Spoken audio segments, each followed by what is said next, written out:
Alright, so let's have a look at my Unity VR scene, and this is from the Create VR for Educators course, and I have my hierarchy set up over here with every single thing that's required for all the different features and interactivity built into the scene. So estimate it's supposed to be about 30 hours, and I probably spent at least double that. I'd say probably close to 70, 75 hours of time to build this whole thing.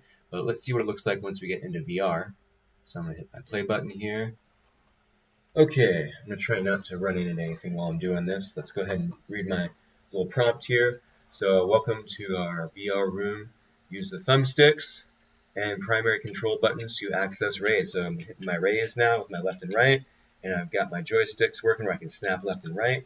If I go to my settings, I can go ahead and adjust those things. So I've got both the menu options for those set. If I want to turn off snapping, I'm pressing left and right now and it's not going anywhere. If I turn it back on with my raycast, now I'm going left and right, no problem. So this is a nice little interactive feature built into this with customized settings. Let's jump over here. And I'm going to show you how my TV works. So I'm going to go to my left. You can see the sun's coming through up above. I've got a light source right here that's shining nice and bright, but the rest of the room looks nice and kind of spooky and dark with the fire going. I got my pumpkin over there, and we'll take a closer look at those in just a minute. But let's grab this TV remote here. Alright, there's stuff already. And when I hit the button, boom! Got my TV going. I hope you can hear that. And we'll just toss this on the couch like I normally would at home. And let's jump over and check out some of the other features. So I'm going to grab this hat here, and I'm going to see if I can throw it on the rack over here. So let's see if we can just give it a toss. Boom! Threw it right on there. First try. And getting a little bit annoyed by that TV already. I'm going to pause that for a moment. Throw that back over there. Alright, so as I'm looking at the TV, to the right-hand side I have my fireplace. I can hear the audio coming through on my right side. It's really loud and there's nothing coming on the left side. As I toggle to the left, now it's coming in more to the middle, and then all the way on the left I can hear it coming in on the left side. So that's working out really well, and it looks like I've got my audio, my spatialized audio figured out. So let's go ahead and jump over and check out some of the other features in the room.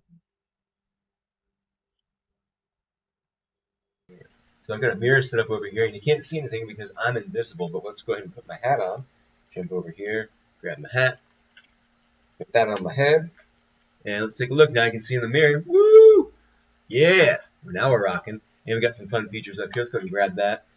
Move over here, get a little closer. Let's go ahead and grab that guy too. Give me that ball. Yeah, let's move over, and let's give this a little try. Let's see if we can play a little tennis in here. Boom! There we go. So you can kind of smack that thing around. So this is interactive and has physics built into it, and it's got some interesting features with the physics in there. I gotta fine-tune some of those. The racket isn't really hitting it as well as I'd like it to. And I put some other stuff in here earlier because I was playing around with some of my 3D tools, and I got a nice little pumpkin that I made in on shape. And the downside is that with the pumpkin, the top part here for the stem is supposed to be brown, the bottom is supposed to be orange, and I pulled the whole thing out as just the primary color orange. I used an OBJ MTL combination. It doesn't look like it got all the information for that.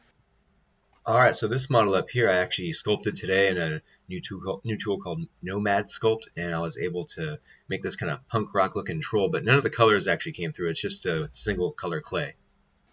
So I'm trying to figure out a way to get my colors set up so they import correctly. I think I got to check the file formatting. Maybe OBJ MTL isn't the way to go. I got to try something different. But this is my scene. And I'm pretty impressed with it because it does everything that it's supposed to, and it's kind of a cool place to hang out.